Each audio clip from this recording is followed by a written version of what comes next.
এই যে বিশ্বাসভঙ্গ, বিশ্বাসঘাতকতা, এটা মেনে নেওয়ার মতো নয়। বিএনপি আমাদেরকে যে আচরণ করেছে, এরপরে বিএনপির সাথে থাকার মতো কোনো কারণ নেই।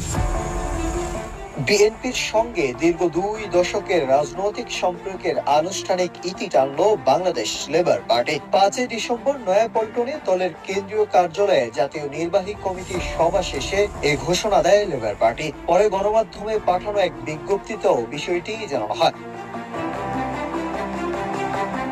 বিজ্ঞপ্তিতে লেবার পার্টি জানায় 2006 সাল থেকে বিএনপির সমমনা জোট 18 দল, পরে 20 দলীয় জোট এবং সাম্প্রতিক যুগপৎ আন্দোলনে ঘনিষ্ঠ শরিক হিসাবে সর্বোচ্চ ত্যাগ ও নিষ্ঠার সঙ্গে কাজ করেছে দলটি। ডক্টর ইরানের গ্রেফতার, যুবলীগের হামলা, অসংখ্য মামলা, 5 দফা কারাবরণ, জুলাই আন্দোলনে 2 কর্মীর মৃত্যু, এসব তুলে ধরে লেবার পার্টি দাবি করে তারা ছিল বিএনপির সবচেয়ে নিবেদিত, বিশ্বস্ত ও ত্যাগী সহযোগী।